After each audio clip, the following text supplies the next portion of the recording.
Greetings and welcome back, everyone, to another video here, just going over a page that I found pretty interesting that we received at the end of Act 2 here for Echoes.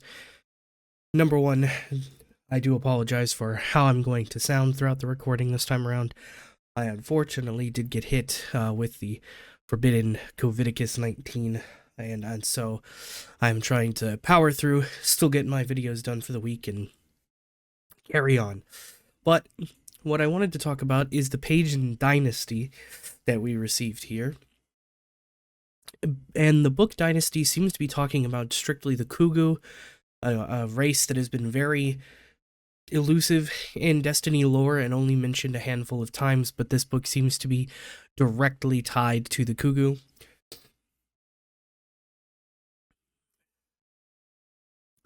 I have not gone over the first page, and I don't feel it's necessary. Just as a brief summary of the first page, the Qugu essentially are what you would imagine the plants in the garden to be. They describe themselves as an endless cycle of energy and of life where they are birthed, they live their lives. They are described to be kind of isopods in nature. I almost kind of imagine a horseshoe crab by the way they're described in the pages that we have on them. There's some sort of arthropodic species, but they see themselves as an endless cycle of life. They birth, they walk amongst the land, they die, but then they get put back into their great mountain to be recycled and birthed once again. The second page I wanted to focus on because this page leads us to believe that the Qugu did not worship the traveler, even with that in mind, that they believe they are an endless cycle of life.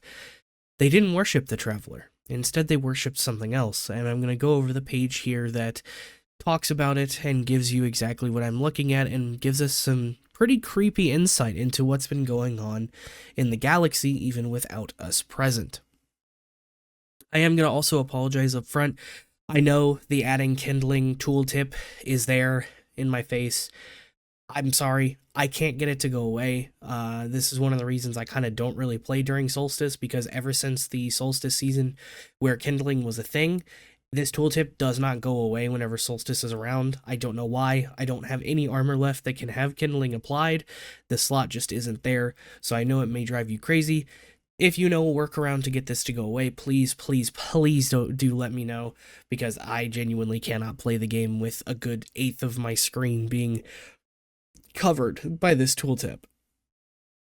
So bear with me, but here we'll read page 2 of Dynasty.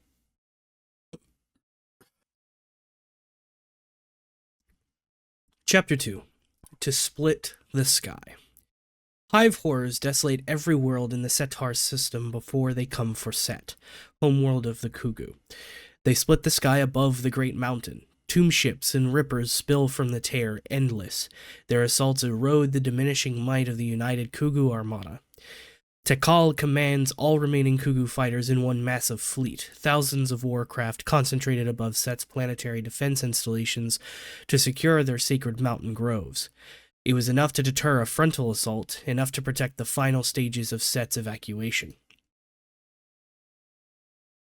Hive and Qugu battle groups skirmish just outside Set's Carmen line, just outside the range of the hundreds of ground-based rail cannons. Tekal maneuvers the Qugu fleet to prod at Hive flanks without advancing on them. They must be cautious not to overcommit and be enveloped by the throng of Hive ships emerging from the tear. They want to draw the Hive outward from the planet to deter, to scatter, before folding back to the safety of their own defensive installations. Larger destroyers exchange heavy fire with tomb ships. Swarms of Hive rippers chase dancing Qugu murmurations that beam searing fusion energy in twisting displays. It is a distracting spectacle that will not last. Below the blockade of war vessels, Qugu arc ships gouge acres of land from the surface of Set, lifting their sacred soil and ferrying it to the other side of the planet to await escort from danger. They prepare to journey to the last remaining gate, one that will take the Qugu to a new star. Tekal manipulates tendrils within their command sleeve and watches a large craft and individual Combat sleeve pilots fly in tandem. Tikal lives their experiences from the frenzy of battle to the deadened hopelessness of silence. They feel a warship buckling under Axion bombardments and focus their intent upon its battle group, weaving combat sleeve fighters and shield drones between the warship and several aggressing tomb ships. Tikal projects their presence through the combat sleeve of a dead captain and leads a squadron on a counter-run against incoming hive rippers. They assess the balance as the warship shifts deeper into the safety of their murmuration to be replaced by fresher guns from the interior fleet. Why do they not commit their entire force? Jekana asks impatiently in concert with Tikal, their ship poised near the center of the command fleet. They must know by now their numbers can overwhelm our installations. They do not attack because they do not have to. They lay wait traps to bleed us. Are you so eager? Tikal feels Jekana's thirst for vengeance. We defend the groves. And sacrifice Set. Jekana's bitterness furrows Tikal's beak. I feel them dying too. Tikal lets the battle fade from their eyes and looks to the distant arc ships collecting groves on Set.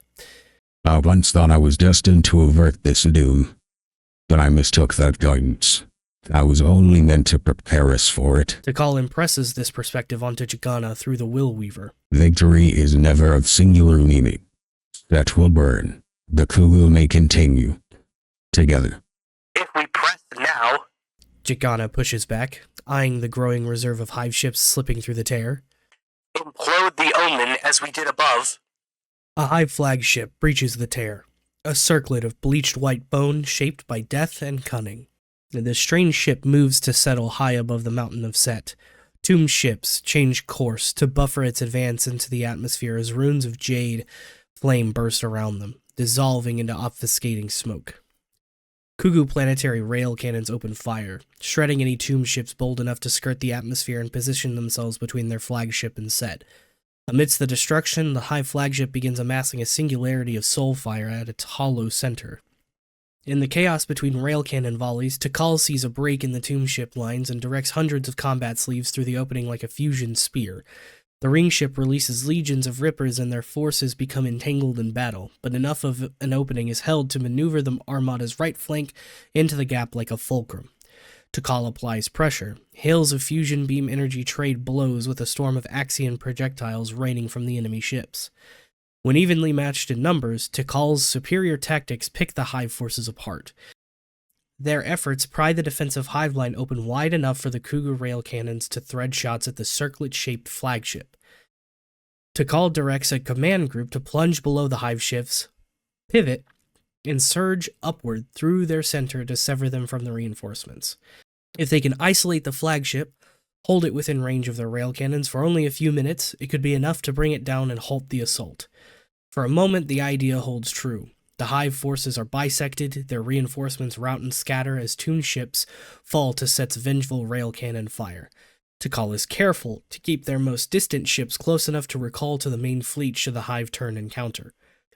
The Hive flagship detonates its collected soul fire without warning, sending a shockwave through its own ships, the Qugu fleet, and the planet Set. Hundreds of ships are lost in the wave, Hive and Qugu alike, while those that remain intact struggled to repower their systems. On the surface of Set, the mountain quakes. Great slabs of encrusted stone slough from its sides and crash into the sacred death groves below, burying the defensive installations and last few arc ships still diligently working to save their ancestral grounds. As the dust settles, the mountain shows a new face of deep black skin with carved trenches of resonating energy.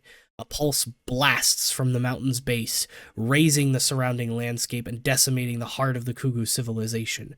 The thing the Hive had torn from the mountain groans as it slowly lifts into the sky, rising to meet the Hive flagship. Tikal wrestles order back to the fleet and reconsolidates their forces, assuming direct control of entire battle groups where necessary. The sight of Set's upended crust burns into Tikal's memory. Gaps in the fleet meet Tikal with their absence. The silence from the surface washes over them. Tikal realizes they no longer feel Jekana. The old lonely fear trickles between beats of silence. The invasion advances towards the rising, dark pyramid that was once the mountain.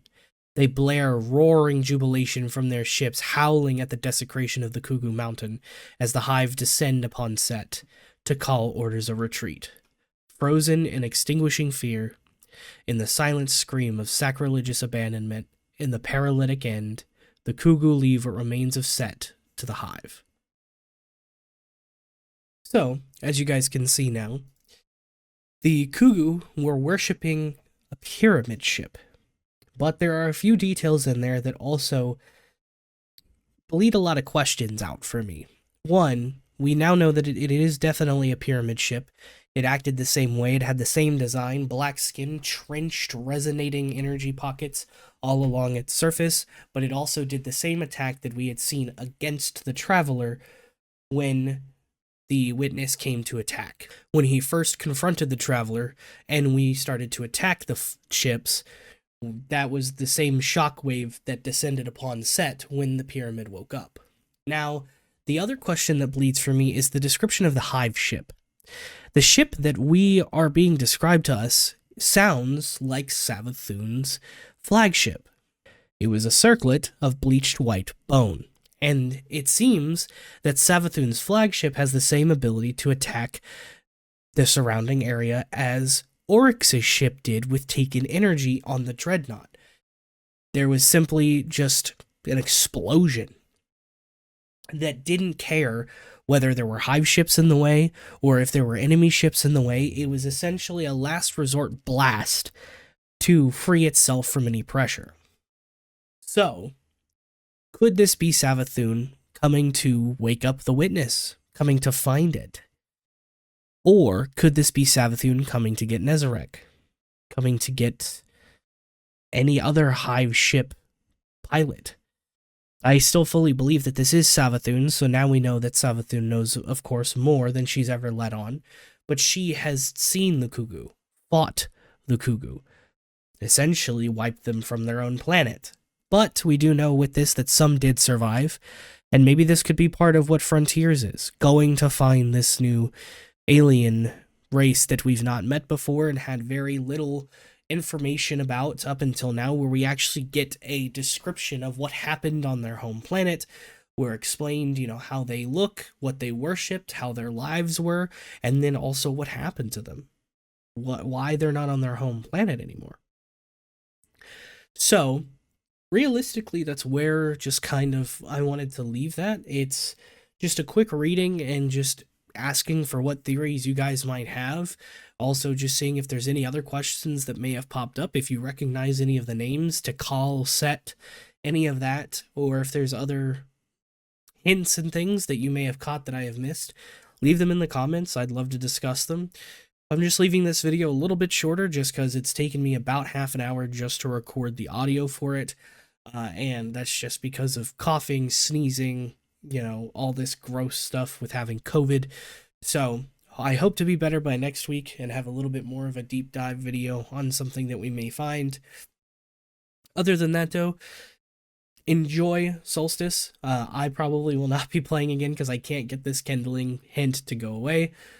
Please help me get this off my screen if you know how to get rid of it. I've tried everything from restarting the game, going to different characters, reinstalling the game. That stuff just has not worked, so if you know any tricks, let me know. But other than that, guys, I hope you enjoyed this quick little read and some burning questions that I'm going to have moving forward about the Qugu, and I will see you guys in the next video.